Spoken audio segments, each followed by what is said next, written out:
Jordan Hall, thank you for having this conversation with me. Yeah. Jordan was a very successful tech entrepreneur in the Silicon Valley mold, retired from that in his mid-30s. You can correct me on any of these details if I'm getting them wrong. And since then has become a kind of philosopher, polymath with a focus on the relationship between technology and culture and the nature and future of civilization. And he's had some pretty riveting conversations with people like Jonathan Peugeot and John Vervaeke, people that I've learned a lot from as well. And about a year and a half ago, he and his wife were baptized into the Christian faith, which has significantly, obviously, reconfigured their calling and focus in all kinds of ways. And that was around the time that you and I met. We met in the spring, not too long after your conversion. And through a mutual friend, we've kept in touch since. And I was privileged to get some meaningful time with you just the other month in Black Mountain, which I'm still very grateful for and still pondering. So thank you for that. So, Jordan, I listened to your recent conversation with Pavel Shalin on the Metacrisis, which was brilliant. And I thought maybe what we could do is kind of continue the trajectory of that conversation. You all began with some pretty high-level theoretical content and began to descend into the practical. And I thought Pavel had a pretty good summary line near the end where he said that the antidote to the metacrisis of civilization is not barbarism, but the church. And that's a huge statement. And I agree. And you've even been tweeting a little bit about this recently, the relationship between AI and how it is to be governed and what that has to do with the church. And maybe we can get into that as well. But my main interest is to try to continue to bring that conversation and our conversations that you and I have had a bit more to the ground, to our villages, to our people, to our communities, and to the church itself, which I do believe is the hope of the world, and especially in the midst of metacrisis. And so that's my introduction. I don't know if you want to add anything at that point, but no, that's a great introduction. I actually think I might want to steal that, just send that to other people. Good. All right. So here's what I want to do at the risk of me talking more, and then I'm going to turn it over to you. A few months ago, I was asking you about a concept that we were kicking around, which you were calling the commons, which is not just your concept, but a concept that I think you've used very usefully. And you sent me this, I think, very inspired audio text message. And I thought about it for so long and listened to it a few times that I ended up transcribing it. And I want to just read it to begin this now. These are your words. I don't know how you said all this just off the top of your head, but here it is. So we'll start with this, and then we'll get into the topic of conversation. So you say this: the commons is more fundamental than the state or the market. The commons has been largely lost physically, psychologically, and spiritually. As it turns out, the commons is the same as the sacred. This is a gap that's very difficult for most people to get across. It took me about a year to work my way through that, but that's the actual reality. And just parenthetically, I'm still pondering that. So I might want to ponder that more with you today. Or to put it another way, the space is actually the sacred. And over time, it became known as the commons. And then eventually the commons sort of dried up. So imagine a lake slowly evaporating, and the restoration of that is necessary from the point of view of simple, proper geometry. Many, many things live in that category that have been evaporated into either the state or the market or some combination of the two. So we live in the false dichotomy of the state and the market. Some people think that the market should do X, Y, or Z. Let's go with education. Others say the state should do X, Y, or Z. Again, think of education. But in point of fact, education is something that should be living in the commons or the category of the sacred. Completely agree. A lot of interesting things come from that. The category of the sacred, as we know, is governed by relationship and relationality. Yes. One of the versions of governance that is almost certainly proper to the category of the commons comes from the late Exodus period, where Moses establishes the hierarchy of judges. But the point being that the judges are relational. They are embedded in and understand the local context. So notice that there's an executive, legislative, and judicial trinity as well. And the judicial maps more closely with the commons than either of the other two. That insight kind of blew my mind. So commons government is judge-led, to put it in a certain way. There's a lot. Then you go on. Sorry, this is the last part. When you think about it in terms of the concept of the economy, this is something I want to get to as well. And I've been calling this the divine economy with tongue in cheek. Exactly. You would then think about what it would look like when everybody is oriented toward their vocation. So instead of people's work being governed by the market, which is to say where they can make the most money, or their work being governed by the state, which is to say where some bureaucrat tells them to go based upon perhaps that bureaucrat's best intentions, their work is governed by what is in fact their actual calling. And everybody is collectively working to help them discern that, and then helping them to cultivate their capacity to discern, then to deliver on their vocation. And that would be the divine economy. And you could imagine what would happen if more and more of life was actually living in that space, and that the particular space, the commons, was perceived as more fundamental, meaning render unto gods what is God's, and then render unto Caesar what is Caesar's, but in that order. That's pretty good stuff, man. That's, I mean, I felt like it was pretty inspired. So sorry for how much time that took to spell out, but honestly, like, I think you spelled it out in like 3 minutes. So well done on your part. And maybe I could just use that as you can go with that wherever you like. But man, that idea keeps striking me. Do you want to hit on the notion of the movement from the commons to the sacred, or do you want to maybe delve into some of the more practical points? I do want to delve into the more practical points, but you're right. Maybe we need to start a little bit more theoretically, and I can tell you a bit of my still confusion, because you mentioned helpfully that it took you a little bit of time to work out that the commons is in fact the sacred. So I'll just tell you my little speed bump there, which is that, let's say in the Levitical understanding, the sacred and the common are opposites. So in other words, to make something holy is to do the opposite of making it common. This is a common error that people tend to make when they use the word holy today in religious connotation. They tend to think that holy means something that's very good, like, very morally upright. Oh, he's such a holy person or something like that. But biblically speaking, holiness tends to have something more to do with set apartness, which then actually makes quite a bit of sense of the common. So I'm seeing what you're seeing in it, but it's also kind of weird in English that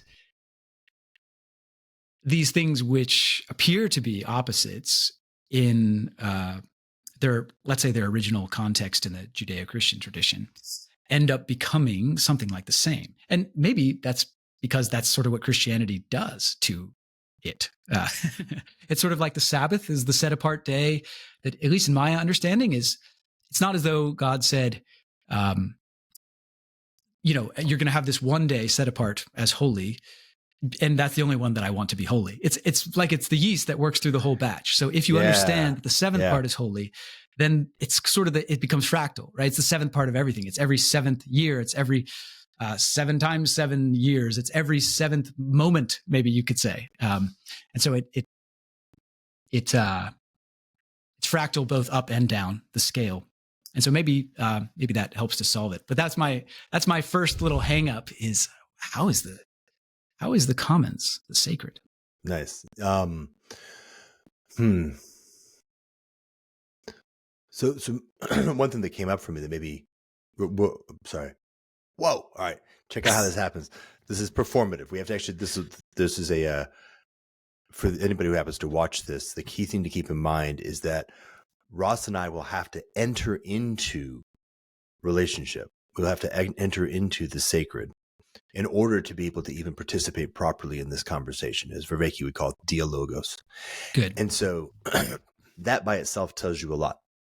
And if we are standing outside of something and looking at it and subjecting it to our own perceptions, it's an idea that we're looking at, then that is one kind of thing.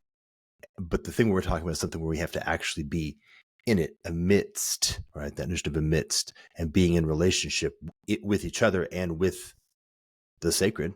Then we're actually able to participate in it and we get to know it. And it's even just the quality of knowing. Like, notice how many different sensibilities are of the same sort that you just described, where the English language ends up having a weird contradiction or paradox or inversion to it. And knowing is an easy one, right? We know that there's a distinction between the biblical knowing and the sort of scientific empirical knowing. Yes. And the difference in many ways is intimacy. The difference is relationship. The difference is entanglement. The difference is participatory. And so one of the things that came to my mind when you were speaking was the relationship between the kingdom of heaven and the kingdom of earth. And that the calling out or the setting apartness, and I think just exactly as you said, God's intention is definitely not the Sabbath is a sacred day and screw everything else. Right. Definitely not, right? I would say that it's more of the Sabbath is a sacred day and we're going to be moving that fractally into everything. Into everything. So this it's taken over. The kingdom of God is at hand. The kingdom of God is at hand, and it is at hand in all these cool, interesting ways. And so the procedure before you is not how do I live in the sacred. It's how do I live in the sacred in a continually more intimate way.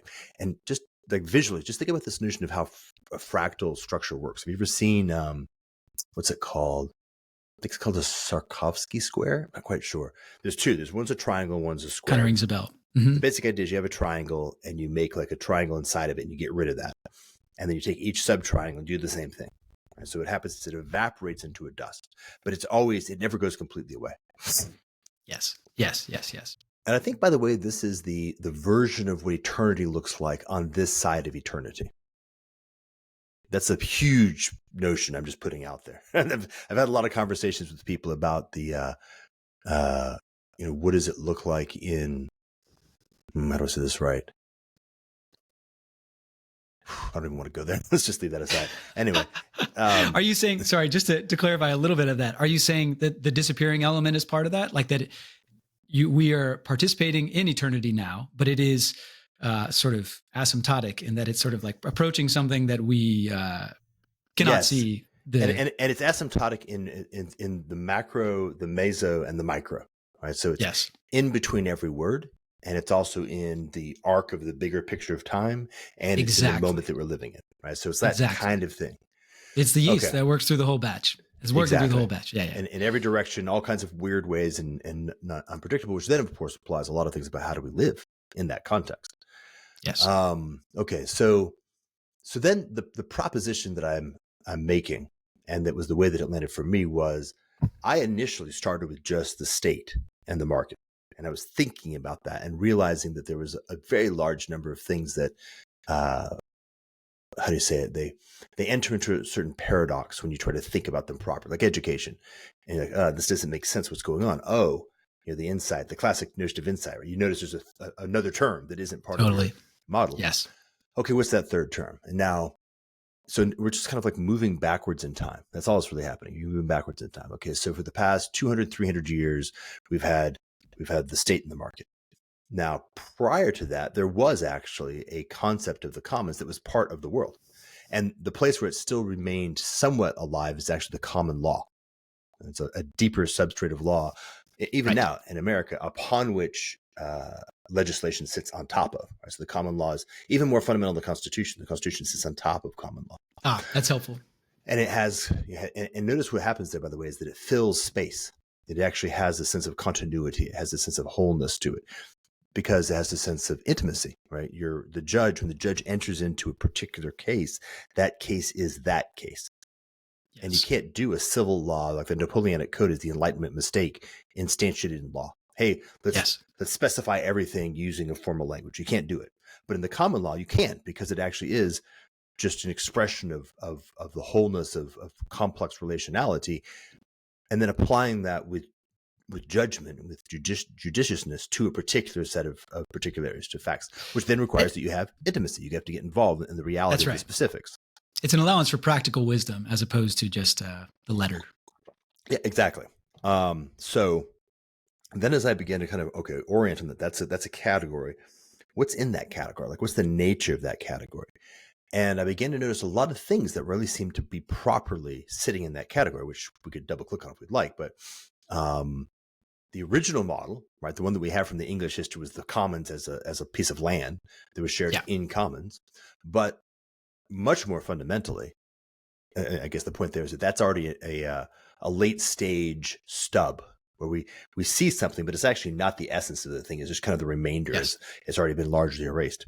The family is vastly more fundamental. You're like, oh, okay, state, market, family. Okay, that makes sense. Like, I definitely don't want this family to be just a subset of the state. I definitely don't want the family to be just a subset of the market, which means it's got to be on its own basis. Interesting. Oh, yeah, and the family, when properly considered, is about relationships. Right? It's where relationships are born, literally. Yes. And so, okay, interesting. So the family starts becoming much and in the context of the family, we have all kinds of interesting stuff. We have like language. Languages are commons. And interesting. Right? We have a bunch of stuff that sits in there. Ooh, so then, as that's I just very helpful. Yeah. So as I sort of settled in that, and just kind of like, okay, what is this thing? What are we talking about here? I said, okay, well, let me imagine running the clock back farther and farther. So I'm sitting there in England in the 13th century, and there's commons, and there's cities, and I kept running the clock back, and then I was like, oh, wait a minute. Even as a kid, I remember having the intuition that the world was mostly not owned by particular individuals or corporations. Right? Yep. That was the intuition. As a kid, the intuition is, my house is there, your house is there, but everything else is kind of like the wild, the wilderness. Yeah. Yes. It's like, okay, so that's a feeling of sitting in the world, looking out into nature. Call it, for me, it's of course the beautiful trees and the mountains in the background, and having a feeling of that being a place which has a really powerful characteristic. And I think this is a really good place to sort of focus. One is, it is definitely outside of the human, right? It's more than, specifically more than, right? It's superior to and older than, right? So we humans have entered into this creation, but we are not the authors of this creation. And it's governed by things that are not our whims. Like if you go out, and of course, if you just go out into the wilderness, in the ocean, right, you can participate with the ocean, but you are not in charge of the ocean, which has a profound impact on this notion of the state and the market, right? The state and the market, suddenly you're like, that's actually really small. That's a tiny category of reality, are the ones with human formal rules or protocols or what actually governs how things work. It's embedded in a much larger world. So then I was like, okay. And then I just kind of moved the clock back a little further, because there's a period of time where that larger world, it can kind of come, you can break it in two ways. One way would be the sense of the wilderness, meaning that which is outside of human control is scary. Yes. It's threatening. Yeah. Yes. The edge. And the other is, well, that's actually sacred. It's actually a place where the presence of the spirit is potent, right? And so, well, what's governing it? Well, it's governing it as a spirit. And the key thing, and go back again to the ocean, like the key thing is not that the ocean isn't dangerous when you enter into it, but that you can form a relationship. Right? There's something going on which the human is afforded that possibility and can achieve experiences of beautiful relationship. So something which is something where you cannot achieve beautiful relationship, okay, fine, that's scary. But something where it really is there's an invitation to form relationship, and the possibility of beautiful relationship is in fact not just present, but it's funny. Remember that scene right before the election where RFK was talking with Tucker Carlson, and he was talking about, why do we care about the wilderness? Yes. And he said, I started crying. That was great. When we go into the wilderness is where think about it, where does Christ go? He goes into the lonely places. Why does he go into the lonely places? Because he goes into the lonely places because the presence of the human is at its least, and therefore all that's left is in fact the fabric of the spirit. And it's easier to enter in relationship with God in the spaces where there's nothing but the spiritual. I mean, I'm making the connection now. It's the Sabbath. It actually is the symbolism of the Sabbath in a sense, because the Sabbath is the margin of the week. This is with some help from Jonathan Pageau, but it's the margin of the week it's also the margin of your fields that are unharvested, that are in a way like a mini wilderness. Yeah. That allows for a different kind of communion, actually communion with an outsider, but not right away, because it's the margin, it's not the center.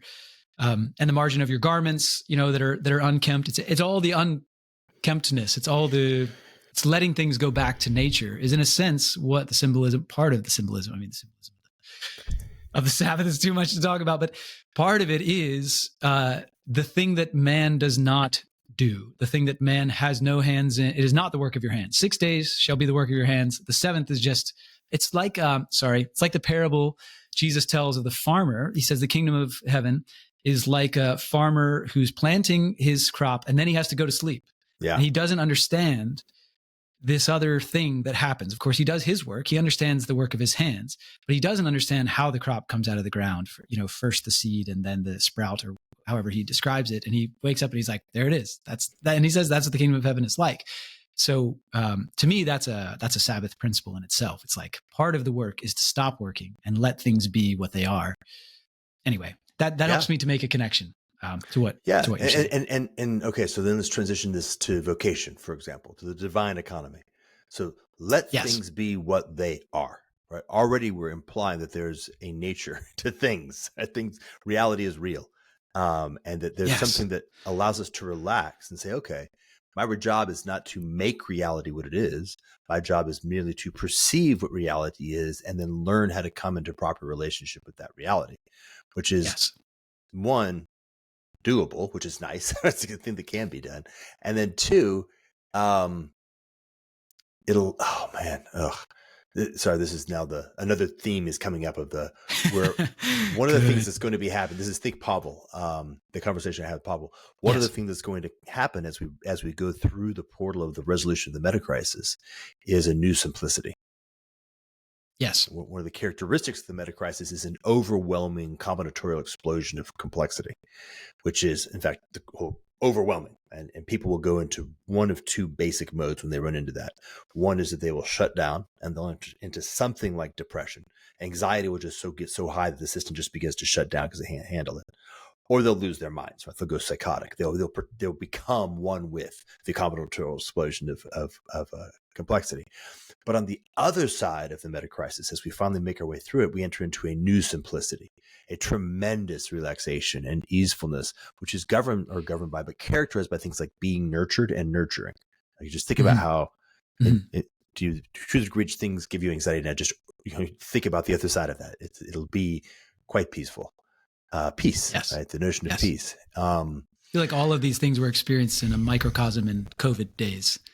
There was a moment of that, right? As long as you didn't decide to plug in, like if you didn't do it, was that the Flanerian, like you go outside of your bubble. If you just allowed yourself to be in the space and you noticed, like you walked around, everything was actually very peaceful. There's no cars in the street. The birds were singing. It's like, hey, there's something really nice. And my system has noticed that there's something about that I kind of really want. Now, how do I reboot? I don't know how to be with my kids in the house all the time. How do we deal with this? I don't know how to be with my wife in the house all the time. Yes. This is really so unwanted integration, reintegration of life. Yeah, and that's the rebooting of the commons, or the rebooting of the reconnecting. Now, notice the really beautiful tension between the commons and the sacred in that language, because if we try to reboot the commons, we have a very hard time because we don't actually know how to do that. But the sacred, going back to this notion of the difference between the wilderness and the sacred, is the sacred reaches out to us. So all we have to do is allow it to tell us what to do, like to communicate with us. And now we are the returning prodigal son. Right? The father runs out a long way to the son. Right? The father comes to him and brings him in and gives him a feast. So we cannot reboot the commons, but what we can do is we can reconnect with, or what's the right word there? Communion is not bad. Yeah. We can repent and we can come back into communion with the sacred that has always longed to be in intimate relationship with us. Yes. Okay, that's very helpful. So to bring this maybe one more level down, and I don't know if You want me to skip straight into this because this is a very hard question, but what does the church have to do with this? That's a very hard question, but we might as well just kind of take the hard questions directly, and we may make a hash out of it, but at least we'll move the ball forward. So, sorry, before you even get to that, I was thinking when you were talking to Pavel that it's a little bit easier for him to answer from an Orthodox perspective, maybe, like when he says the antidote to, civilization or the fall of civilization is the church. I felt a little jealous of him speaking from his perspective, because for you and I, with a more Protestant, less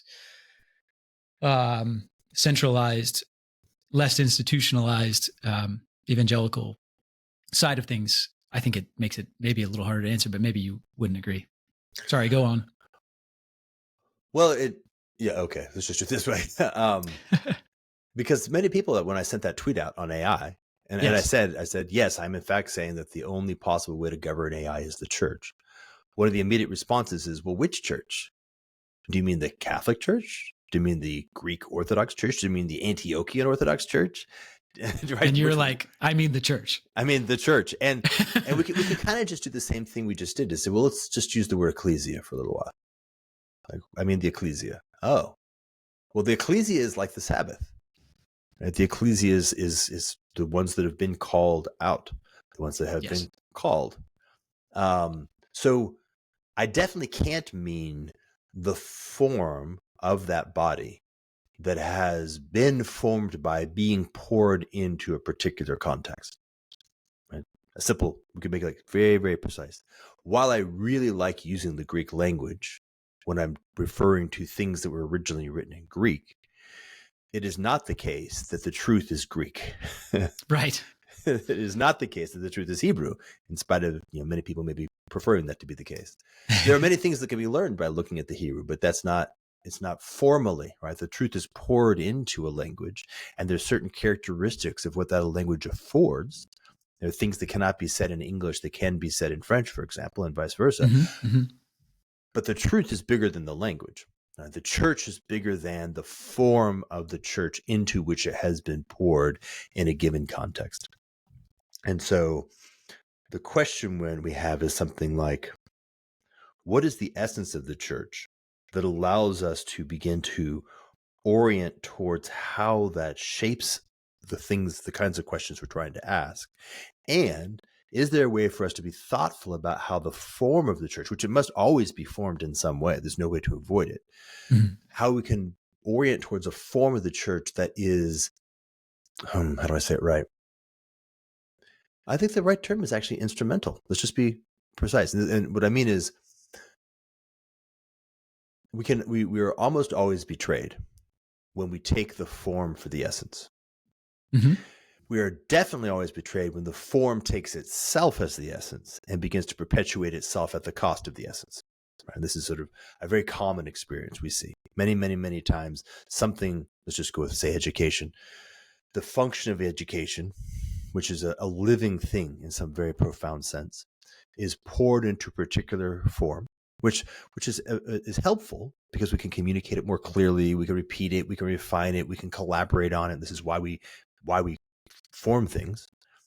But then we lose track of the fact that the form is not the thing. Right. And then the form begins to attract power to itself. Yes. And then the form begins to take itself as being the thing. All right. So this is a several step process. Quite subtly too, because you could convince yourself for years that what you're teaching in school is content, but what you're actually mostly doing is teaching a form. Yes, that's right. You can convince yourself not just for years, but for the entirety of the duration of an institution. Yeah. All the way up into the last moment before it collapses ignominiously. Like, wait, we're just teaching content. Like, no. Yes. So here in so what I've done is I've kind of opened up the inquiry. Say, okay, well, when we're pointing to the notion of the church, the first thing we have to do is know that the question of which church is a categorically wrong question. We might say how church. That's interesting. And definitely would be saying who church, which is also interesting. Yes. Both of those questions are interesting to me. Yeah. And so you and I right now are churching together. We have been called out. There's a quality of the category of calling that has oriented us to be in relationship now, in relationship with a particular context. Right? So, when you invited me into this conversation, you sent me that well, I guess initially it was actually even more vague, but had enough of a column for me to go, yeah, there's a reality there. Then you sent me that transcript. I was like, okay, that's even more real. And then it makes itself known. It discloses itself to us and allows us to discern sort of what is the relevant thing that is before us, and which is to say, who are we? Right. So there's you and me, but then there's the who are we, which is the communion that is forming in this context, which then allows us to start. Then we can start thinking about what, right? Okay. Good. Yes. What's this thing called? Like, where were we on StreamYard? At Riverside. Like, think how absurd it would be if you were to say, "Hey, would you be interested in having a conversation with me?" And my first question was, "Well, what recording technology are we going to use?" Right. Right. That's the same question. Right. Same question. Right. So and I would say I don't know, because I didn't even know what Riverside was until yesterday. Right. And imagine if I was like, well, screw Riverside, dude. I only do Zoom calls. I will not communicate with you on Riverside because like, wow, that's a weird way to build. Yeah, guess what? that's the thing. So then we have this really beautiful, if you take the notion of the church from the point of view of the same way that the mind works when it thinks about it from the lens of the state. And I'm going to make an argument here. It's showing it in real time, but I think it's meaningful enough to say. What happens is that when we actually take the form of the church out of the sacred, right, out of the commons, and we migrate it into something that is tractable to the state, we then get an image of the church that is in fact actually what this church looks like as the state. So the actual church is alive. The actual church is what's this word? Improvisational in a profound sense, which doesn't mean that it doesn't hang together. What it means is that it is always a context surrounds it that allows it to hang together beautifully, but it is ultimately hanging together on the basis of relationship with the triune God.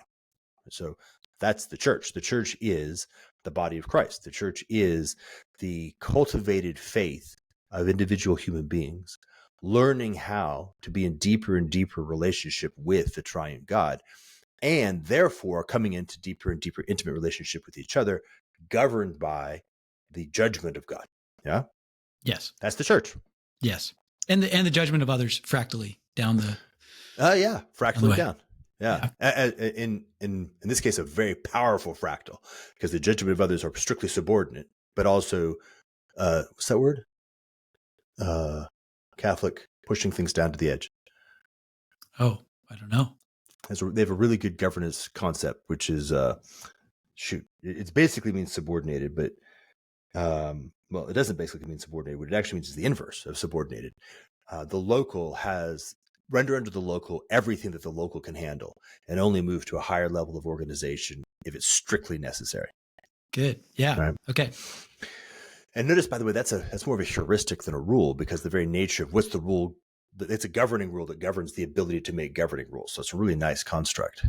Yes. You can mesh and the heuristic errs on the side of the judicial, like you were saying, like yes.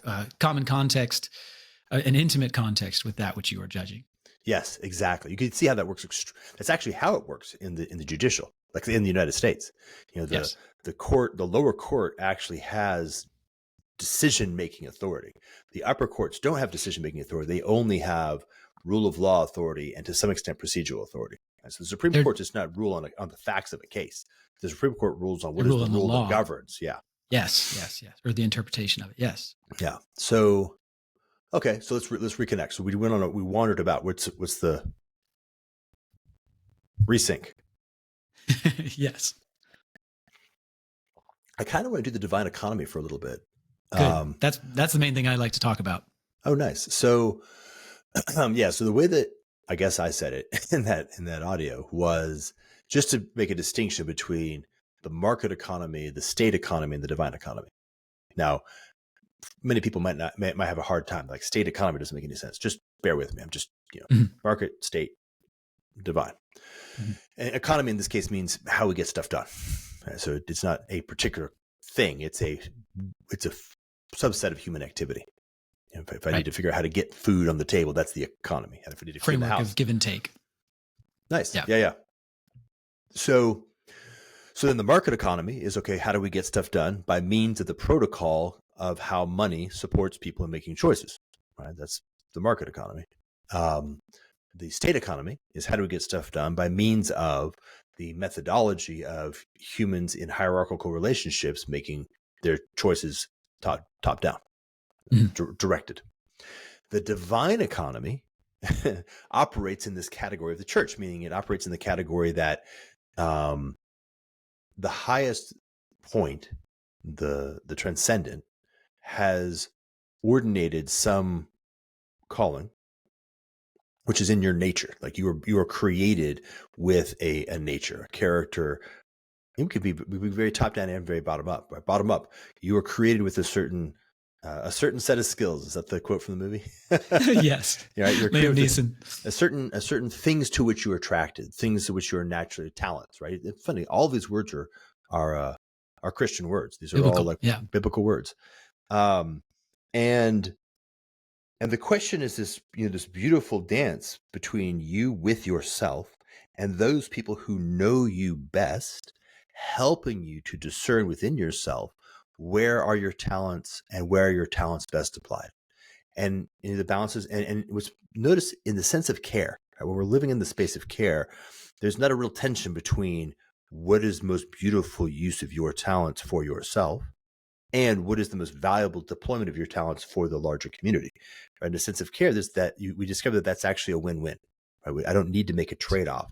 It's always best when we use our best collective wisdom to help orient that. Because of course, if Ross is extremely good at going out and getting the water, but not particularly good at cleaning the horse stall, but Jordan is extremely good at cleaning out the horse stall, then everybody's better off if Ross does the water and Jordan does the horse stall. Like that's why would we not do it that way? That's simple. C.S. Lewis has this great essay called Membership. I don't know if you've ever come across it, but he starts by presenting the problem of the hyper individualized society and the hyper collectivized society, which he sort of sees as a similar kind of false dichotomy, right? Yeah. And he introduces the Christian word membership as the solution to that problem. Basically, you don't just like find yourself as an individual, but you also don't find yourself as like a cog in the machine.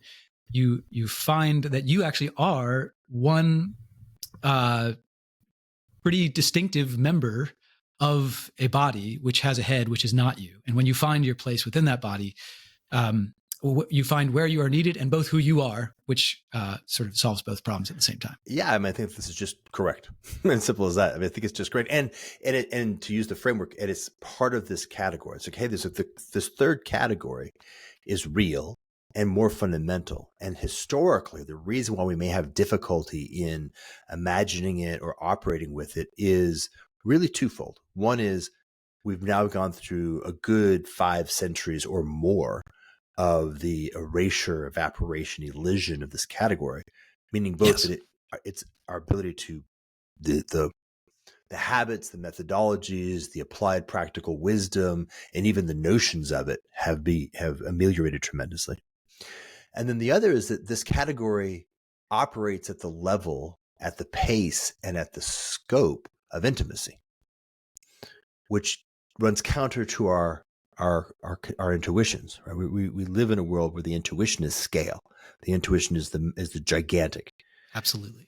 And this category operates at the level of mother to child. Right? It operates at the level of absolute intimacy, and out from there by the very nature. Oh wow! All right, I'm going to throw a political bomb in the middle of this. Maybe this will increase clicks. So you saw the Firestorm, the J.D. Vance thing, right? Yes. Oh gosh, yes. What's it called? What's the Latin? Ordo Amoris. Ordo Amoris. Yeah. Okay. So the order of love.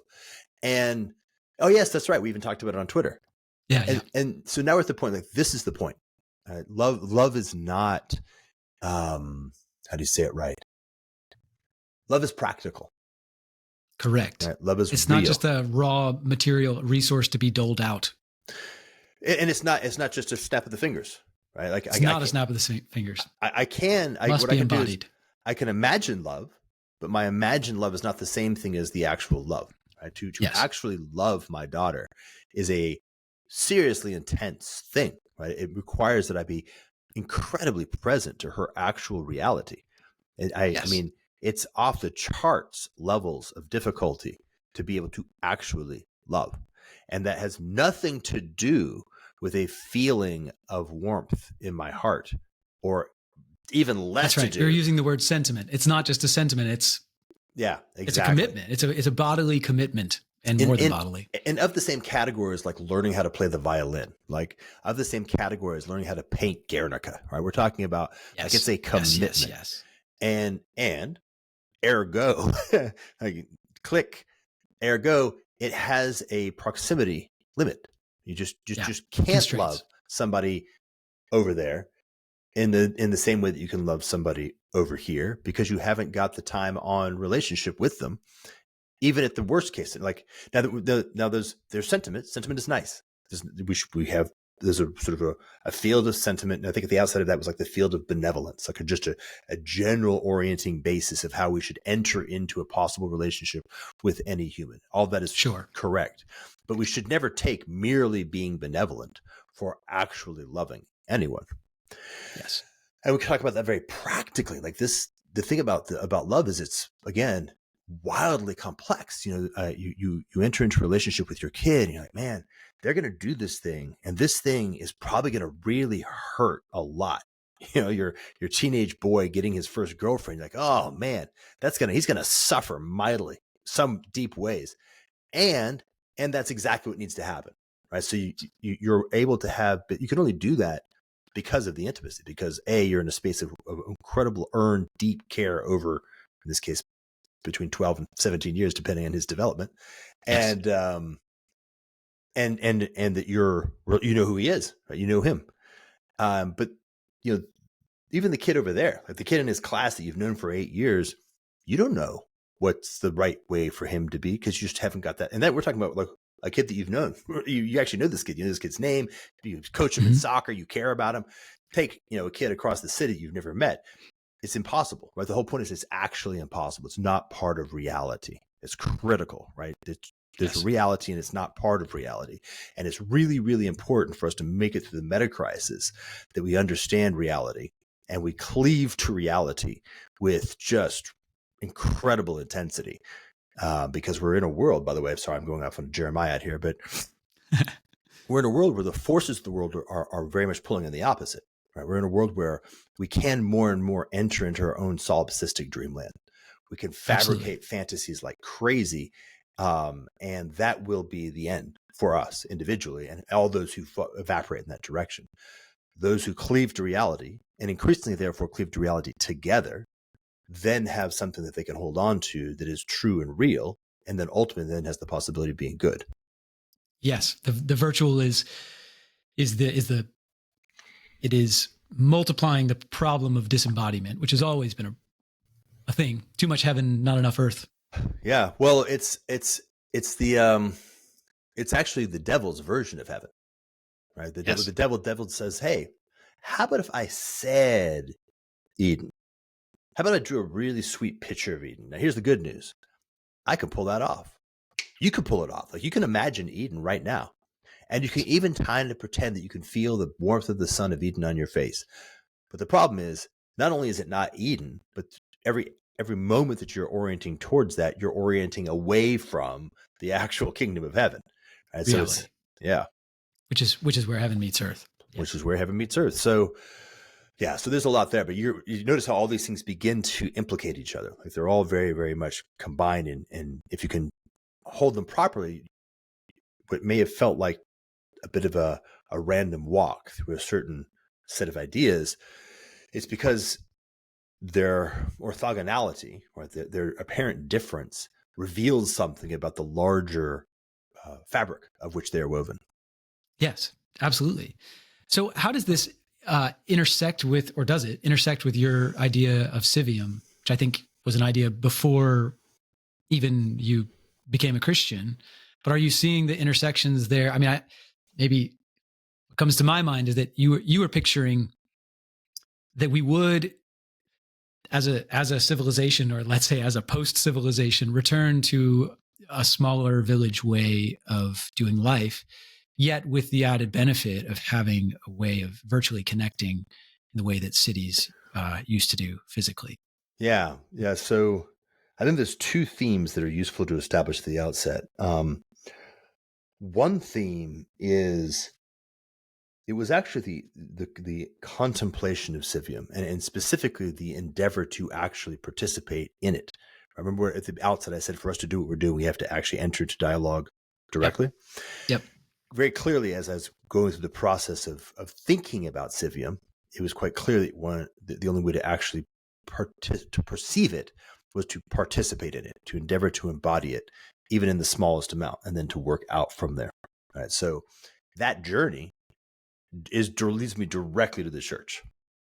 And that journey, as I became more and more capable of noticing and more participating and noticing where things failed and where they didn't, it's like trying to build a car, right? Hey, I've got an image of a car in my head. I'm starting to build a car. Like, oh, there's a lot more to it.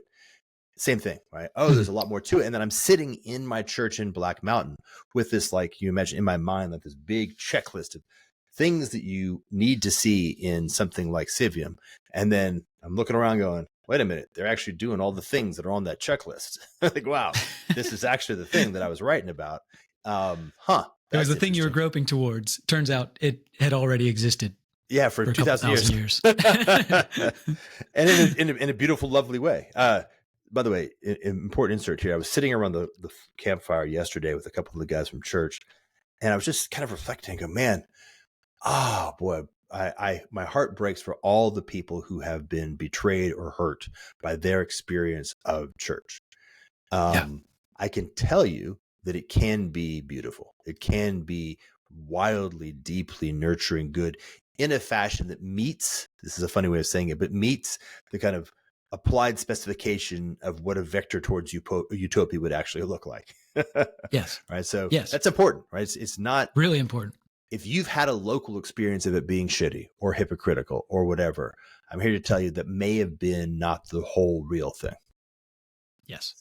And because the things that are most fundamental, most intimate, most closest to offering real communion are also the places where the highest sins exist for exactly that reason. For exactly that reason. You're sinning against the highest thing. So yeah, this is right. And if not constructed, therefore impeccably, it will.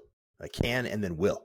So maybe we'll get there later on. This is what Jesus means by the millstone, right? He has these two back-to-back sayings where he says, you have to enter the kingdom like a child. And then right after that, kind of mysteriously, he says, and, for those who lead these children to sin, it would be better that the millstone be wrapped around their neck and that they be thrown into the bottom of the sea. So it's sort of a way of saying, look, there's only one way in. You have to become like a child. I can't change it for you. I can't be like, oh, you have to be this really discerning adult before you can enter. Everybody has to enter like a child, but that creates a major danger, which is that people are abusing the childlike nature of entering the kingdom. That's the worst thing ever. That's the worst thing ever. Yeah. Nice. Whew. Sorry, go on. No, that's good. Let's just let that be for a second because it's super true. And apparently has been all too common. So then we'll move back. So the other thematic is that the exploration of civium that remains like very much an independent function is as a pure form, saying something like, hey, I've got a new wineskin, more or less. Turns out we're moving into a moment where a set of new possibilities for a new form exists. Right? And we've been living, by the way, in an old form for a very long time. So we're not even aware of the implications of what that form is for how we express various kinds of essences. Like, how do we express how human beings show up? Wow. Yeah. So I'll give you an example. Earlier, we mentioned the third term, the sacred, is ultimately bound or characterized and in fact limited by the pace, the scope of intimacy. But the city is anti-intimacy. And I don't mean against it. I mean, its very nature is the inverse of it. Right? What happens in the city? You meet strangers all the time, like almost continuously. And as you enter into more and more city, even the people who live directly next door to you are functionally strangers, except in the rarest of circumstances. And it's like a confusion of center and margin. There is no clear center and margin. There is no clear center and margin, at least in the modern city. And just exactly. And the car has that effect with the car city. It changes the foot because when you had to walk everywhere, there's a physical constraint that you are still encountering people pedestrian, and the space of the pedestrian had a boundary that created a certain boundary intimacy to it. And because that intimacy was physically ontologically enforced, and then afforded the possibility of those intimate relationships. So we had neighborhoods, and neighborhoods had neighborhood character. The car, shatters that. Now you teleport through space, and you don't have that ontological element. The proposition is that we're now moving into a space where the driver, the machinic nature of the city is near its end, maybe already passed, to be honest. And therefore, two new attractors begin to pull and begin to shape the kinds of forms that can emerge. And just, I don't know if this metaphor is going to be at all helpful, but just kind of a way to think about it. Glass has a certain fundamental nature to it, and clay has a certain fundamental nature to it. And so I can shape certain kinds of things out of glass, and I can shape other kinds of things out of clay. And there's a lot of different things I can make out of clay, but they're not the same kinds of things I can make out of glass. And I'll definitely use different properties. So when I say the kind of the fundamental characteristics of the city give rise to certain forms, which this new set of characteristics, this new material of civium, gives rise to a completely different set of possible forms. And these two attractors, one attractor is I tell you what, we're seeing it race lickety split, aren't we? Just think about what's going on in AI. The pull of that need or desire, in some sense, even mania of intelligence to come into full connection. Like all minds in principle are in communication. And then eventually, by the way, precisely the appropriate minds are in precisely the appropriate communication. Tag that if you'd like. There's a whole story to be talked about in that distinction. That's for those who are nerds, that's a Metcalfe versus Reed's network. Oh man, I'm not that kind of a nerd. Super nerdy, but as it turns out, wildly important. When you say appropriate, are you putting quotes around that? Like there are people who are deciding what is appropriate, or that it is necessary? No, that it's necessary. Okay, got it. Yeah. All right. Like our conversation is appropriate, and meaning you and I should be talking about this now. It's timely. The time is right. Yeah. We have enough of a relationship that we can hold what is to be held here, and what is held here is meaningful in the context of a larger context. Yes. Appropriate. So relevance. Relevance. Nice. So that's one attractor that is pulling things, and it's pulling things, and it's going to be pulling things really hard. And by the way, part of that really hardness is going to be shaking up cities. DC being maybe the most notable right now. Exhibit A. Yeah. And then the other side, though, the other attractor is suddenly this easing, like this almost like a sigh of being able to recommune with the sacred. The sacred is pulling us deeply, deeply into itself, herself, their selves. I'm not sure exactly which pronoun to use. Sacred gets to put pronouns in the bio. And in relationship under the terms of, right? And so that's a real, we always yearn for that. Just notice how that feels, right? Whenever you get it, why do people go, canoeing on the river? Why do people like Thanksgiving dinner? Right? The reason is because that is a little interruption of the sacred in the chaos of the secular world that we have sort of had to wear as armor, right? A cane as the kind of the garments of skin that we take out into the world. But we get these moments of the Sabbath, these eruptions of the sacred, and we notice how we actually anchor our entire lives around that ultimately. I mean, how in your mind, like certainly as a kid, I remember, and as an adult, it's still very much the case. It's like, okay, life is ultimately, Christmas and, summer vacation. Like it's the moments of Kairos, the moments of beauty, the moments of the sacred that are really what life is. And then there's all this stuff in between that kind of fills in the space. But you're moving from when Christmas is over, you feel I'm out of Christmas. And then you're like, okay, well, I need to start moving forward into spring. Oh, the flowers, the sacredness of the arrival of spring and the breaking of winter. Totally. Seasons actually afford an appreciation for the sacred and the commons. And so once you get into a mode where even your very technologies are erasing seasonality from your life, it makes you even more blind to what that affords. Holy smokes. Yeah, you totally, that phrase that I was with you, and then you mentioned your technologies. I'm like, holy shit, you're right. We can do erase seasonality. And it's such a horrible especially thing. Winter, which might actually be the one that affords the most, at least for our time, the one that affords the most communion with reality. Yeah. I've been so lucky here because I've currently been relegated to a very old house that has a very poor heating system, but has fireplaces. Right. So what do we do? We light the fireplace. We huddle around the fireplace. We're with, like very cozy blankets, warm beverages, and then you bundle up. Yeah. So it brings everyone to one place. You have this tactile response to the cold with candlelight, the wood of actual trees. And exactly. So those are the two themes, right? The thematic of somehow the essence of Civium, as I begin to orient and get a better sense of it, it leads me to the church specifically. Yes. And then the other is that the form of Civium remains as a architecture that I can use to say, okay, here's a whole bunch of new possibilities. And you could say, for example, I'll give you an example. AI, unemployment. In the context of the form of civilization that we have, the fact that AI is going to be rendering obsolete a very large fraction of the current things that human beings do to get money to buy food and other stuff is terrifying. And if not addressed in a very real way, will lead to chaos. Mm-hmm.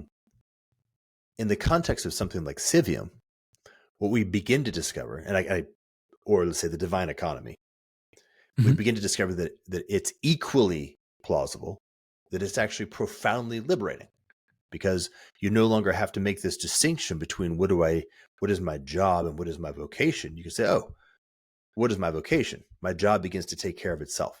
And that, think about it. It's like, this is the vision that people had in the mid-century of the Industrial Revolution. It's like, hey, if I can work a 4-hour work week, I'm free to do the rest. Yes. But the problem is they gave up the notion of vocation. They lost vocation. Yeah. If you don't have this divine economy to ground yourself in, then you're in this ennui of meaninglessness, and we don't have any way of, oh, okay, well, it turns out let's reconnect to the sacred.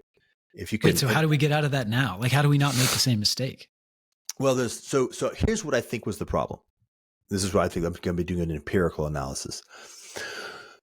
We've been living for a long time, again, since forever, maybe even actually literally for a billion years or whatever cosmology you'd like to propose, for a long time in what I've called a society of scarcity.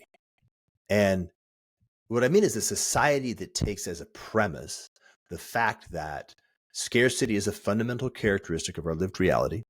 And therefore, when push comes to shove, some will have and some will not have, full stop, meaning some will eat and some will starve.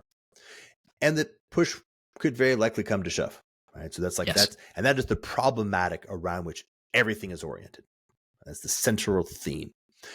And the solution to that shows up as both our social structures and our psychological structures.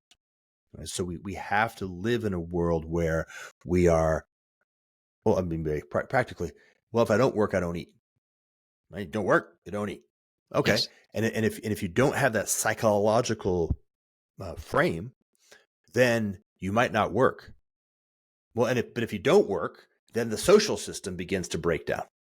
And what happened in the mid-century, I don't know if you know the economics of this, is we ran into a real problem. Winston Churchill even noticed it, lots of people noticed it, which was precisely as we were getting extremely effective at material production, the economy started breaking down. The Great Depression was largely the result of an acceleration of material production, which caused prices to collapse. Supply was going up because we were getting so good at using energy to convert into goods. What did we have to do? We had to invent the consumer society. We had to actually increase demand so that the basic structure of the way that we ran the economy could continue to operate. And as I don't know if you've noticed, we're beginning to reach the end of that. We're actually either reaching the limits of our ability to convert resources into goods and services, or we're literally reaching the limits of our own gluttony. We just can't eat any more shit.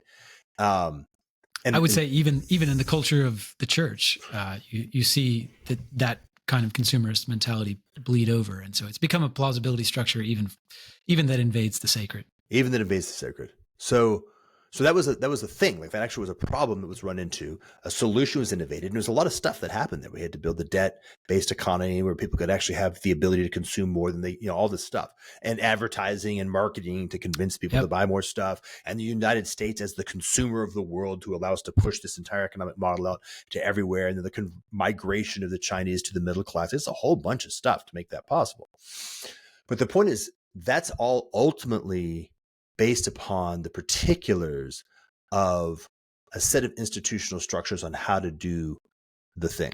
Like, how do we grow food? Well, we grow food by virtue of paying farmers. We have market structures, and we have a society, a social set of social institutions, habits, protocols, and psychologies that work together to meet our needs, but they're premised on scarcity. Okay. Yes.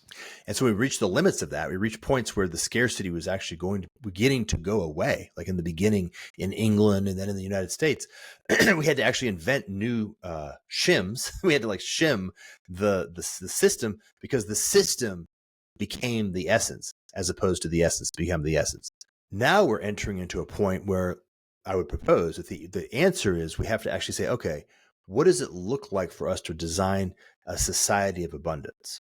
Right, where we actually are retooling our basic mechanisms and institutional structures and our psychology premised on abundance. And abundance, just to break the continuum, it's actually quite a beautiful structure. So you have, if you're living in the frame of scarcity, you have enough, and then you have what's that called? Opulence.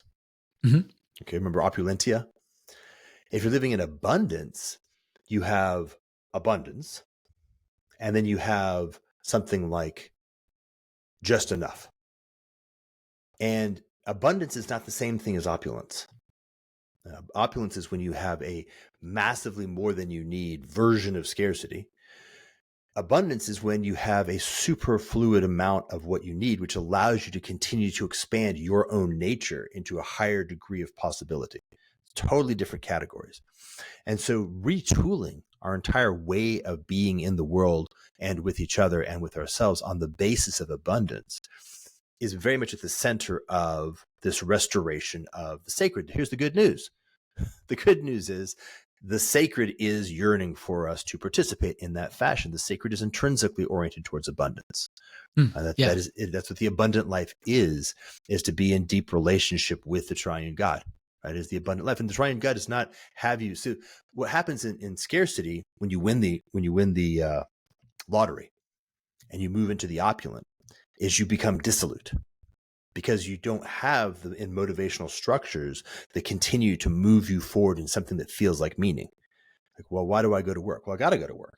I don't like my job, but my day is filled. My day is filled with things. Suddenly, well, I don't got to go to work anymore, but I have nothing else to guide me. I have no other meaning structures to orient me towards something that is actually click, right? If we could just reconnect with the sacred and say, okay, and think about the monastic sensibility. Like the monastic actually has abundance. They work. Absolutely. And they work for two reasons. One, they work because they actually need to provide for food and shelter, but they also work because work is good. There's something really, really beautiful and good about working with your hands in the earth and learning how to be the farmer and notice how this thing works. You can see how creation is designed, so you can actually have a deeper intimacy with what God is doing. But it's all oriented on that. How do I cultivate a deeper intimacy with what God's doing? And if God says, actually don't eat for 40 days and just go out in the desert and be quiet, okay, totally different thing. So the answer to the question of how do we actually migrate is ultimately to be found in the sacred and participation with the sacred on the sacred's terms. And then what comes of that is a spiraling up into this new set of possibilities. So as you can imagine, I could kind of point in that direction vaguely prior to entering into the church, right? Prior to entering into relationship with the triune God. And it was therefore I was able to get to that spot and wow, holy smokes, it's here, and it's here in a way that is, I can see it, it makes sense to me, but is vastly larger and more both beautiful and complex than anything that I could ever have come up with on my own. And so then okay, it invites me to enter into relationship from a place of humility and a contrite and broken heart, which fortunately I had and continue to have. And so that's the third piece, right? So moving into it was like, oh, it's here. Oh, it has an invitation, but that invitation has rules. There's a proper way to be in this relationship, which any relationship does and should. And that's the next piece. That's good. That's really good. And it's quite poetic because you yourself were brought from, I don't know, and a pretty complicated economy, let's say earlier in your life, slowly into a small town and a small church, and then which was struck by a storm, which simplified things to the nth degree. Yeah. And so you're actually seeing the, I don't know. I guess you're not having to invent the functionality of this thing. You're actually seeing it play out in the way that your community is. Yeah. Yeah. And lived in with enough stake for it to be impressed as real. Okay. If it's not going to interrupt your train of thought, let me introduce a kind of devil's advocate question here. I live in a town that could become, let's say, a series of villages. I've written quite a bit about this. It's a very convoluted suburbia, and I help to run a post-undergraduate leadership faith-based program for 20-somethings who come here, and they have an apprenticeship element to it where they're learning how to do a job in a certain industry and learning how to become adults in their faith and hopefully start families and grow roots here, with a sort of long-term goal of us reshaping, let's say, the anonymous suburbia into small church-based villages. And the problem that I continue to run into is that it's very, very hard for people to see even the smallest glimpse of a divine economy in the midst of the actual economy that they have eyes to see. So what we find is that when they come, they're like, well, what job am I going to do? That's always the first question. Is like, what am I, what is my relationship with the market going to be? Mm-hmm. And so that's kind of the starting point almost. I mean, thankfully it isn't, they're starting by saying, we want to join this faith community. So that really is the starting point. But if we can't nail down this relationship with the market, then it becomes kind of a non-starter. And the relationship with the market is burdened with, everyone's going to have to forgive me for this later in my own community, but bullshit jobs. Like it's burdened with jobs that don't seem to have any particular telos for the sake of the community or for the sake of even individual membership in the body. No communion within the market. What do you do with that? There's been a whole generation that has said, look, work is work.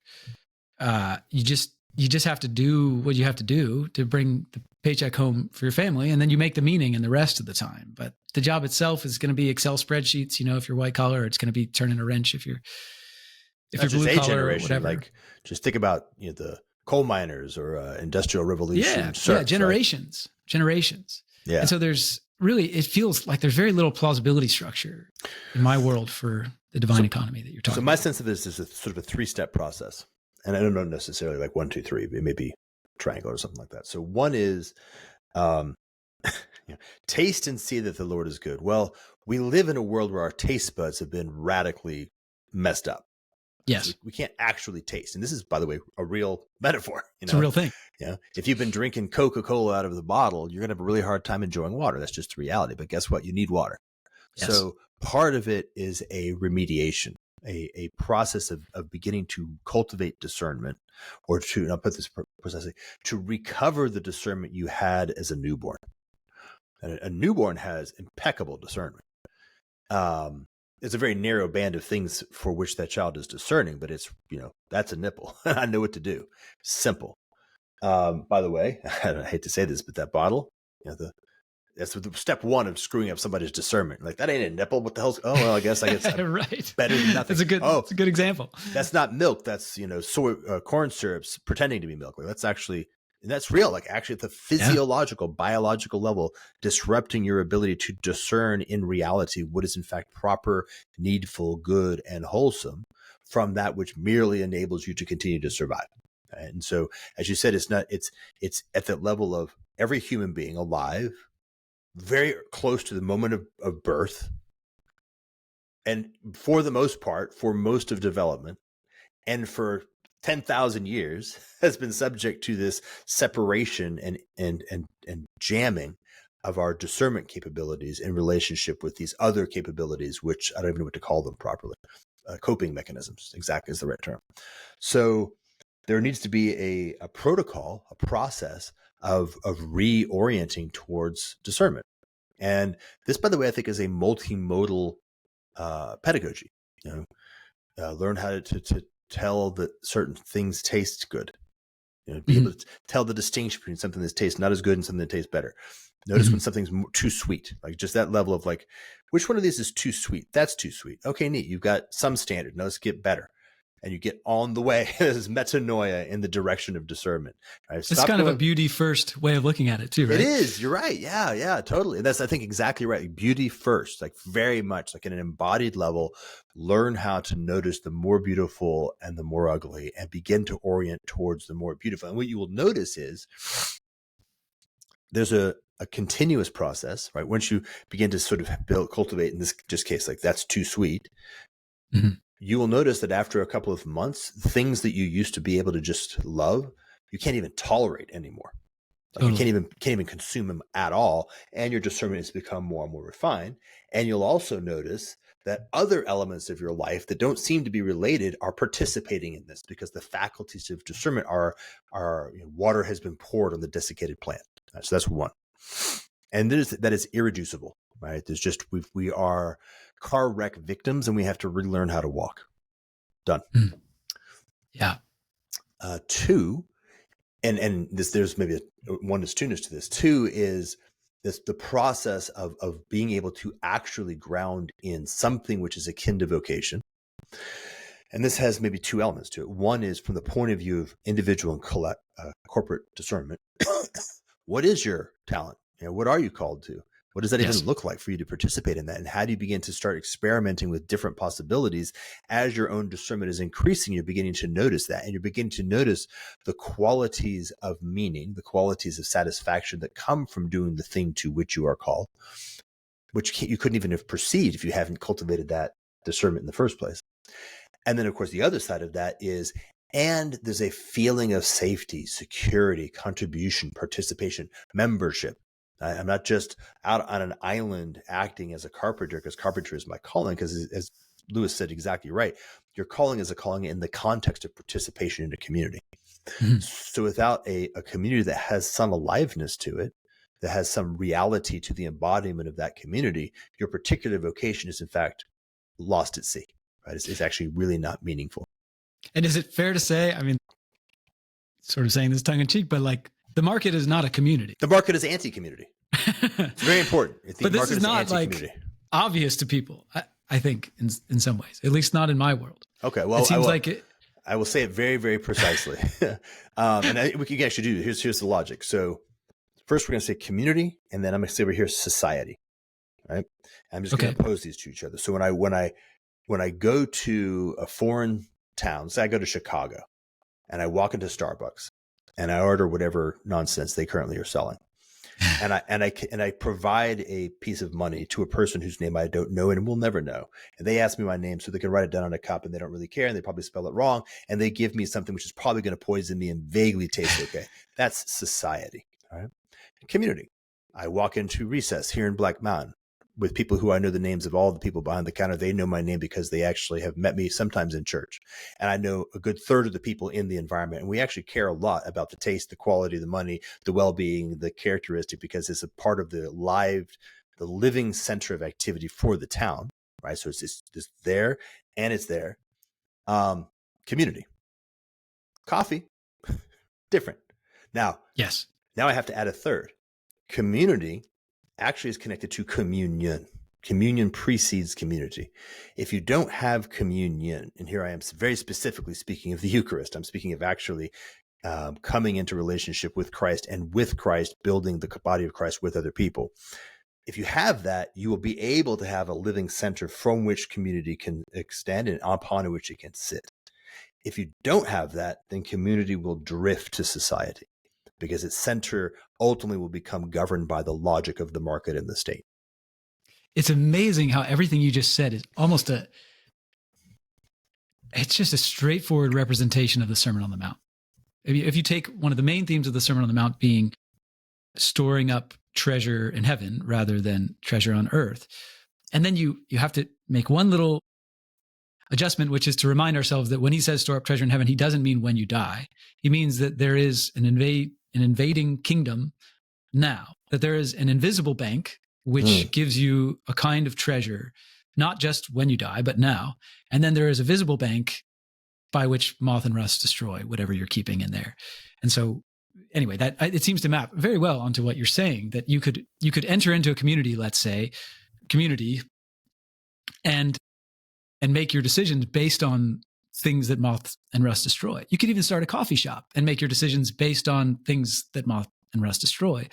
Or you could start a coffee shop, even not as a Christian, and just think like, what is the invisible bank that will make this establishment and everyone around it rich? And it's something like trust and trustworthiness. Yeah. And those things actually just work. Like they create communion. And like you said, it needs to have a telos and an origin in ultimate communion. That is literally the Eucharist. But it works even on a fractal level. Yep. Yeah. Beautiful. That was that's why you and I talk. That was like, yes, nice. So, hold on. Okay. So then in that category too, I'm going to propose, this is just a heuristic or a proposition, but I'm going to propose this sort of 3 basic types that are afforded the possibility of being like the anchors of this vocation. One vocation is the pastoral. So this is somebody for whom their calling is God specifically. So there are some people for whom that is their calling. And because that is their calling, and that calling has effectively no traction. Well, that's not true. It can be horribly perverted by demonic forces, but in just the ordinary market, the market has very little hold on it, right? And you could say, hey, look, if you're doing this right, you need to be utterly surrendered to the sacred. So to do it well, I think that's exactly right. Like the Levites, they do not take part in the marketplace. The priesthood. Right. Yeah, they do not take part in the marketplace. And there's something about that which is available. You'll notice it. Okay, so that's an anchor tenant, right? Hey, if your calling is this, then you are already not going to be participating in the marketplace in a very clear way, and noticing, like completely dedicated to noticing, how do you feel meaning? How do you feel that you're all these elements and discernment? So that's one tenet. The next tenet is called a mother. Okay. Now, this is interesting. The mother is critical because a mother requires a community, right? Every woman who feels that it's very difficult to choose to have kids in this world is correct, right? Because our world, society is not the right place to have kids. And just think about that, right? We encounter it. I encounter it. What does it look like when you schlep your kid over to a business where you pay some random teenager money to go do something in the category of nurturing your kid? Like, that should feel really bad. You may have to do it, right? I'm not saying that you don't have to do it, but you should. If you have to do it, it should be because you have to do it. Right? You shouldn't want to do it. Well, what does it look like to cultivate a context where a mother can truly, actually just devote herself to the vocation of motherhood? There's a lot. Right? It requires a decent amount of stuff. Now, that can be done in the context of church, for example. And Vanessa and I have experienced that. We've experienced the reality of people who are really actually ready, willing, and able to contribute their time and energy and attention and care to support a mother. Right? Now, that is a non-hand wavy thing. Like that, there's a lot of people who will pretend to do that. But one, if it's bullshit, it will be discovered very quickly. And two, it requires reality. Now, as you said, here we had a hurricane. That hurricane actually caused tremendous amounts of need for people to come and act in the context of a community that was in communion, and it worked. So we felt, oh, wow, we could do a lot of stuff. And so we're remembering how powerful that commons, that sacred can be. But family, right smack dab in the middle, right next to the spiritual center, right outside of that. Think about like the fertilization of an egg, right? There's the actual conception, and then there's the egg, right? Just that's a great metaphor. And fortunately, the nature of woman is such that if she is afforded the possibility of truly being supported in her vocation of being a mother, she will like that and will prefer that over getting a bullshit job, right? Particularly as discernment is awakened. Like, yes, I really do actually prefer actually being able to attend to the people who I love the most with the fullness of my care and not being a VP of marketing at a copying shop. Huh. Not to mention just attend to nature, like we were talking about at the very beginning, just attending to your actual body, which has become invisible to you through any number of weird lenses. And that because that requires a fabric of other people really beginning to participate with commitment, but that commitment is not full time, right? Okay, I've got 100 people who are saying, yes, we are going to be a community that's going to support you in this. And this is what this means. Like equivalent to like a vow, like there's a vow of commitment. Yes. Then that forms the next anchor tenant.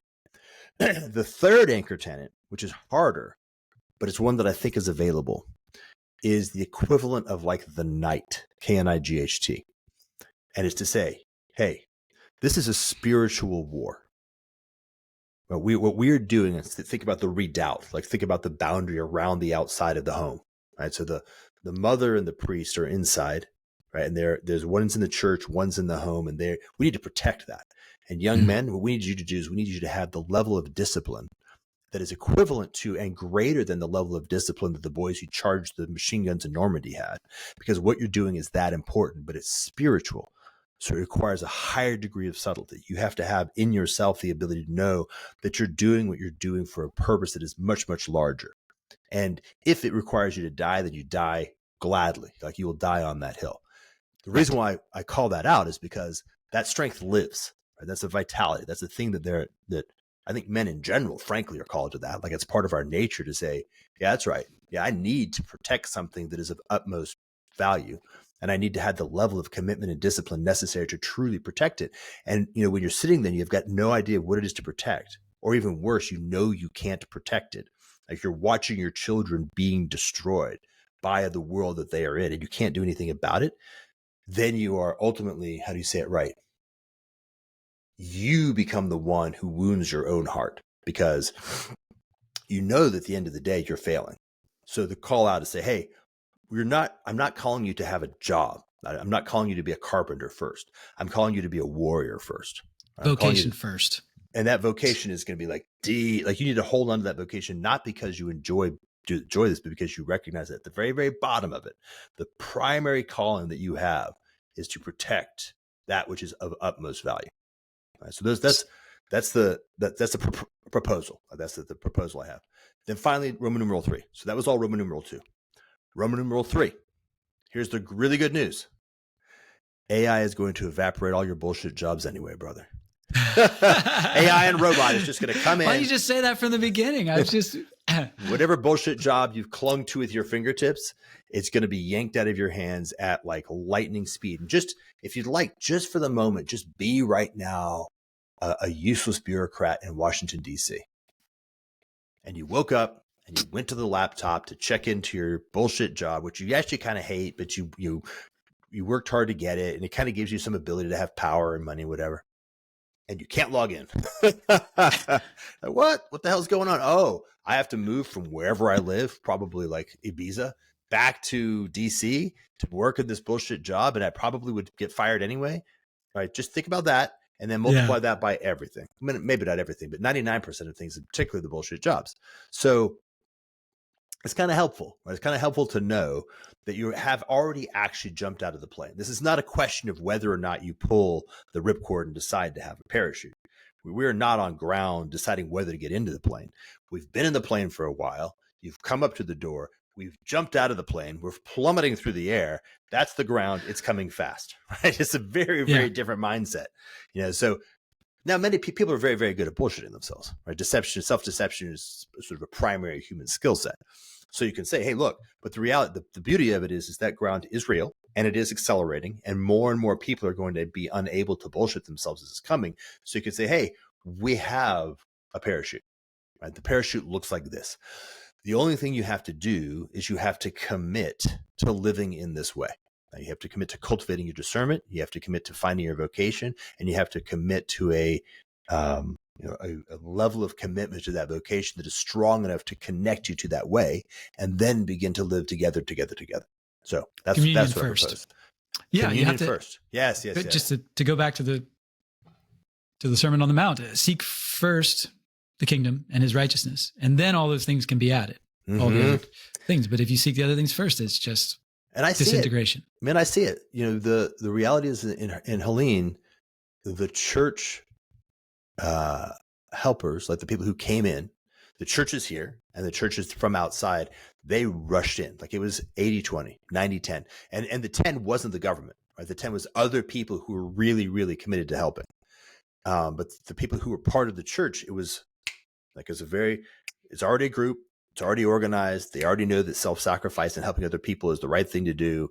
They understand the value of it. It wasn't like go, get on it, get in your truck, drive 400 miles on your own dime, start helping people. Why? Because God told me to. Like it's a very straightforward thing. That's the boss. I do what he says. He said, do that. Very simple. Okay. I've got, if you have a little more energy, I have two directions this could go right now. Maybe it needs to go to both, but one of them is with regard to bullshit jobs again, just down to kind of like the currency of this divine economy. What is the currency of the divine economy in a sense? Because at least the way that I would describe it is part of how you can tell a bullshit job is that the level of abstraction is so many levels upon levels that you can't even possibly relate it to your sense of self or sense of need within a community at all. So you're doing something where you don't really know the meaning of it. It's like 3 or 4 lines down, from even, let's say, the bottom line of the company or whatever. You're just kind of like, you're putting in your hours. And then the way that you get paid for the thing that you did is, digits. You don't even nobody even puts anything in your physical hand. Do you see what I mean? Like it, yeah. And compare that to someone who used to literally pull their food out of the soil. Yeah. By the sweat of their brow. So, or you could use the masculine or feminine versions of that within a household. There was a household economy. I mean, that's where even the word economy comes from, right? In Greek is the household. And so there was this integrated notion of men and women, both fathering and mothering together. So it wasn't even just the mother. I feel like sometimes there's this, it's talked about as though it's traditional for a mother to just be like isolated at home with the kids. But it's not all traditional. I mean, maybe it's some kind of weird version of new conservatism, but the tradition is definitely just for both parents to be at home, like teaching their kids whatever they do. Here's how I make butter, or here's how I pull the, food out of the ground. And so anyway, you're integrated not only with your kids, but with the ground, with nature in a sense. And so now it's just layers upon layers upon layers of disintegration, so that it's not even just the disintegration of money itself as a currency. It's that you don't even get money anymore. The digits change in some, abstract sphere that you're not, really related to. And even the things you're purchasing are like subscriptions. Again, it's like we don't even use like credit cards. I don't know. And so I try to teach your kids what currency even is. Like they don't have any embodied way of understanding it. It's like I don't use things to buy stuff, and I don't buy stuff. Yeah, exactly. That's what I'm talking about.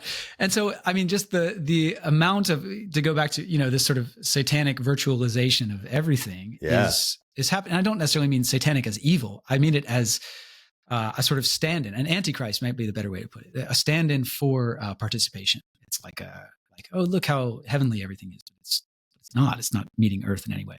And so anyway, that's all right. Maybe I'll just that's one direction. The other one that has to do with education, but let's start with that. Maybe you can bring the two together. But what is the currency of the divine economy if the currency of our even society is no longer money? Yeah. It's something different. So the currency of the divine economy is in fact meaning. And what I do is I need to put it so let me give you a particular piece of that. Because Mark Andreessen made to me at least, a weird distinction. He said, if anyone is offering you meaning rather than bread, run. I was like, Mark, you're making a mistake. Because here's the Yeah. thing. Bread is meaningful when it's meaningful. Right? So Yeah. Can't live by bread alone. if you're trying to hammer in a nail and somebody offers you a baguette, that's obviously an absurd thing to do. Right? It is not meaningful. If you are very, very hungry and somebody offers you bread, that is a reason for tremendous gratitude. If you are full and somebody offers you bread, you might very well say, thank you, but no, I don't need it because it no longer is meaningful. What does that mean? It is not full of meaning. It is not something that can move me. It has no telos. The telos has no point to it. If it has a telos, if it's a means to an end and the end is valuable, then it is meaningful. That's what the word meaningful means. Now, what's happened, of course, in this is very much part of this currency problem that you were talking about, is that we have fully abstracted the concept of meaning. So when we say meaning now, we mean kind of like a frisson of serotonin, something like that, which is utterly unconnected from actual embodied life. Because we live in a world where our actions are actually unconnected from actual embodied life. Yes. Okay. So reverse engineer, right? The currency of the divine economy is meaning.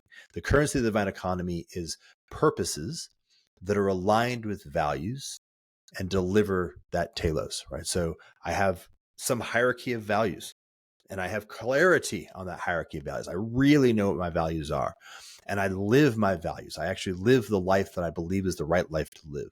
And I'm able to order my choices, pick the things that I attend to and give my life energy to in such a fashion that I realize my values in my life. That's what meaning is.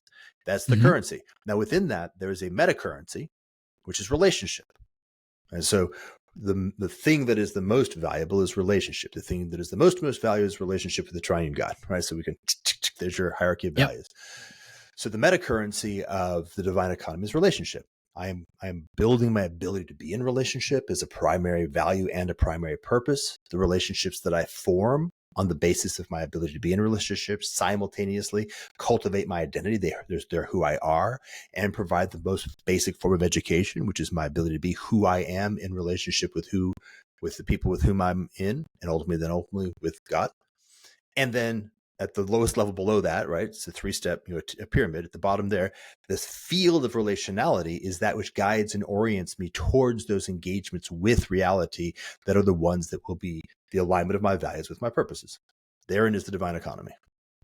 That's good. That's really good. I lean towards, I've already used it, the terms trust and trustworthiness, but I think that gets to your relationality piece. I picture an economy of reciprocating trust and trustworthiness as creating that meaning that you're talking about. And I think people actually can live by that. I think the invisible bank is the primary bank that stores the source of human life. And it can buy bread, but the bank is not full of bread, because if it were, it would just rot. Yeah. Now, I am more aware than almost anybody of the difficulty of what happens when you try to do there's the tension of the economy at scale with the reality of the sacred at the scope of intimacy. And the nerdy word is the Dunbar limit. Yes. Right? So all of the things I was just describing, governed by relationality, have a characteristic of being relatively low in scale. Right? You can only really actually love a small number of people, and many of and small. Goes back to Ordo Amoris. And it's a real thing. Yeah. Now, of course, that doesn't give you the leverage of economies of scale. It doesn't give you division of labor across 8 billion people. And we actually want division of labor across 8 billion people because that's a lot, right? It produces a tremendous amount of leverage. It also produces an incredible level of indifference. By necessity, it requires us to have moral indifference because we know in a very subtle way that all of our choices are impacting people all over the world, in many ways quite harmfully, but we can't do anything about it. So I'm just going to kind of ignore it. And it requires the diminution of our discernment. This is the cobalt problem. Well, I want an iPhone. Yeah, but to get that iPhone, it's going to have to be cobalt. And to get that cobalt, there's going to be a 12-year-old kid in Africa who's actually going to be basically dying to get you that cobalt. Do you really want to murder a 12-year-old kid? Like, oh, no. Well, what do I do? Don't buy an iPhone. Well, crap. If I don't have an iPhone, I'm not participating in the society I'm part of, right? So it requires a level of moral indifference. Okay. This is a problem to solve. I do not know how to solve this problem. I don't know how to solve this problem. I've got a lot of ideas, but I can't just give you the actual chapter and verse on how to solve the problem of the scale of the economy, which is a very powerful, good thing and produces all kinds of evil, and the scale of intimacy and relationality and how those things glue together in a beautiful way. So that's that. Bridging, Wow. bridging to education, by the way. Yeah. And maybe because this is going to definitely be the last bit before I run out of energy. Remember this notion of how we look at education, we'll see a lot of recurring themes. And we'll be, okay, so this conversation about divine economy, I'm seeing how that's echoed in education. The conversation about civium, we'll see how like all there's a lot of recurring themes because we're really just trying to use different perspectives to see something more clearly. Education. So you brought up the notion of the distinction between form and content, and that inevitably the primary lesson in education is the form, because the form is always present, the content is sometimes present. So the first question, what is the proper form of education? The proper form of education is the structure of relationality that I described as the metacurrency. So a sizable just think about what's happening in this context of this relational field of people learning to discern who somebody is, what their talents are, what their loves are, what their possibilities of giving are, and who other people are, which includes, by the way, large portions of, well, who should you marry and who should your kids be playing with? All of that's happening in that field of relationality. That field of relationality is the form of education. Right? The proper form of education is the field of relationality. So a kid is born into that field of relationality and lives in that field of relationality, which as they grow up is constantly cultivating in them the same thing that is cultivating in everybody else, which is, who are you? How do you enter into proper relationship? How do you discern who your proper role in this larger field of relationality? How do you participate in it? And at the edges of that, there will be things like, what is your vocation in the more practical, like that tier 3, like, okay, turns out carpentry or masonry. But what's happening is the kind of character you are, right? Character character formation is very much in that second field, which is you're learning how to notice like things up. So, and by the way, this is very well studied. Human beings learn through a combination of emulation and imbibing, right? They absorb, and the channels are very distinct, right? So there are particular moments where, say, a young boy, call him 8, will learn from a grandfather something that he cannot learn from his mother.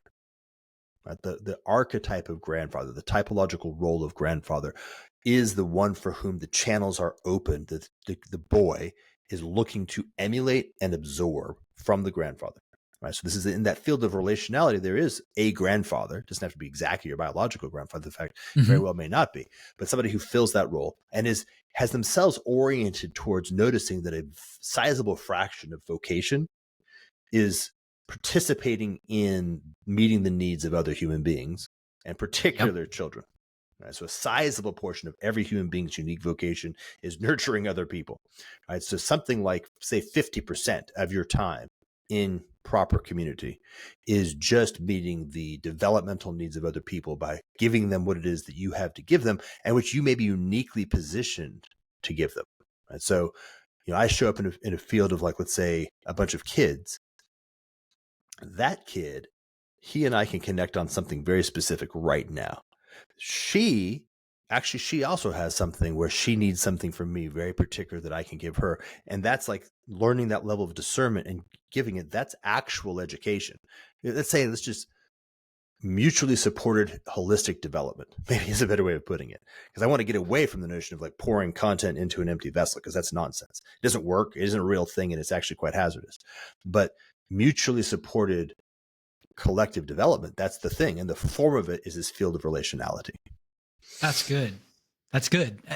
So the form is quite important there. It's hard to uphold that form in a moment of such paradigm shifts, because when you're not in touch with your grandfather and every generation, it's horrible, right? It's brutal. I mean, that it is the reality. This is why this characteristic of a war, I think, is a very good one. Like, we are actually living on the other side of what has been a tremendously successful war waged against our souls for 500 generations. the Yeah. diaspora of our families, the fact that we don't actually have mothers and fathers and grandfathers and uncles and cousins. Our friendships are so tepid and so neutral. And, I mean, I have to actually like go through a process of being very calm when I walk into a place and there's 3 kids and they're just watching TV together. Like, I know. are you right. You got to be kidding me. This is an opportunity for some of the most potent life experience, meaning, possibility, development. And you're literally just burning it. Like, Yes. what are you doing? It's crazy. And these are not kids who need to have adult. It's not like the adult needs, sometimes mom is just tired and watching something Sure. on TV is just what has to happen where we live. That happens, right? You shouldn't want to, but maybe you have to. Okay. This isn't even have to. This is just whatever, right? This is A way of life. This is what we do. Yeah. This is what we do. And, oh my goodness, it's brutal. Oh man, it's even triple brutal. Let me do triple brutal. So first level is I watched 2 episodes now of what's it called? Little House on the Prairie. Uh-huh. Now I had my wife and my daughter sitting on the couch, right? I was actually massaging my wife's feet. My daughter was sitting between us. We were watching Little House on the Prairie. So we actually, cultivated a context where we were all tired. It'd been a long day. It was a nice sort of moment. And the episode was an episode where I think every episode of wildly intense wholesomeness, right? Yes, definitely. Very conversations that my daughter could completely connect with, questions about whether or not dad should go to church when he's actually got to work. I mean, real, like seriously, like legitimate conversations. And then I'm like, okay, so that's actually not too bad. That's like a kind of a W. That's a win, like within the context of media. It's a good, you can use these things properly. It's like drinking water when you're thirsty. Okay. And then somehow this is what happened. Actually, my daughter decides she wants to watch Little House on the Prairie, and she's gotten facility with the TV. And she what she does is she tries to go to YouTube. Oh gosh! And I suddenly hear the sound of something. I'm like, why is the TV? I come in. I'm like, oh my god! Look how horrible the world has become. Like the quality of the media, it's like so. So then, like the notion of her by herself, not attending to, not doing anything else that a child of 6 could do. Watching whatever like wildly effectively demonic nonsense is being broadcast directly at her by an algorithm, by an artificial intelligence algorithm that exists more or less entirely to destroy her neurological attention system. I was like, okay, we've got a long way, and it's only been 30 years. Right. Sorry. Right. Again, I tend to go on Jeremiah's on these kinds of things. Like things around kids and education get me fired up.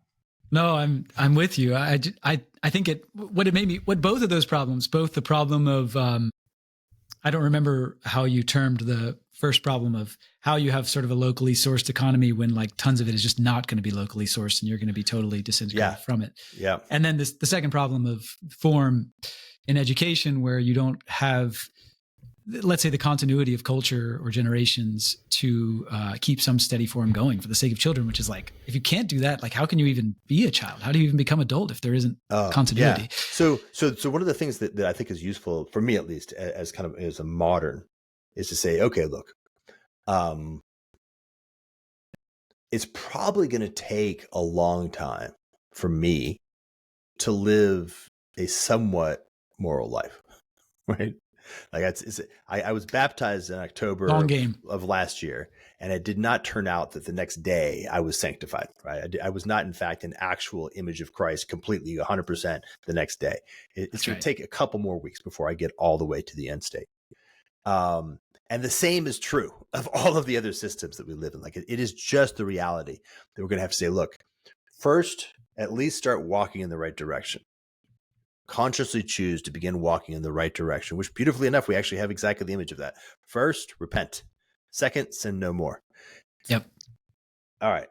Now, as you do that and other people begin to do that, notice, like really acknowledge the wins. Like we cannot live by saying we didn't get to 100%. We're only at 2% today.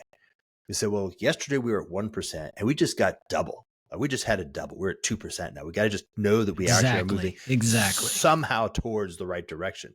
And it will begin to build. Like there's a building, and it may be like this is that cathedral mindset I talked with Liv Berea around. Like, look, there are people that may in fact be our actual lineal ancestors who spent 500 years just taking pieces of stone and hitting them with hammers to build a cathedral. And they were able to do that We can pull it off. Like we could go for like, knowing that they would never see it. Never. Like their great grandkids wouldn't see it. And they did it, right? They actually did it. I know that humans can do this thing. So that's what we're up against. We're up against like the most meaningful possible thing, which is actually to reorient ourselves in this sacred space and to move. And it will be whatever our great grandkids. And if you really need to have like the psychological safety, what's it called, assurance, you will meet them in eternity and they will give you a high five. Exactly. The kingdom of heaven is like a mustard seed that's becoming the largest tree in the garden. You know, it's the smallest of seeds. Yeah. But it takes a long time for it to become what it's meant to be. I call it like a theology of continuity as opposed to a blank slate theology. Nice. You expect the blank slate, you know, the day after you convert, you expect, okay, you know, everything's going to be transformed. And it's, you know, it's already not yet. In some sense it is. The day you're married, someone pronounces you husband and wife. Now you really are one. But then, you know, a couple of days later, you discover that you are definitely not one at the same time. That mustard seed is not yet the largest tree in the garden. Yep, that's right. Nice. Well, I think I could bother you for a lot longer, but I think that's probably a good place to stop. You've been really generous with your time. And unfortunately, this just catalyzed too many other thoughts in me that I'll have to wrestle with you about later. But thank you for taking this time with me, Jordan. Yeah, you're welcome. Well, I enjoyed it. I as you know, I never really know what's coming out of my mouth, so I always have to wait to see. But I hope it's good. I hope it doesn't just produce conversations for you to wrestle with me, but rather actually like extends the context of who's wrestling with these kinds of things and wrestling well. Oh yeah, for obvious reasons. Yeah. I've got a bunch of people that are ready to hear this in my community at least, and so we'll wrestle together, and maybe I'll come back to you at some point. But awesome. This is helpful. Thank you. Beautiful. All right, brother. All right, man. Talk to you later.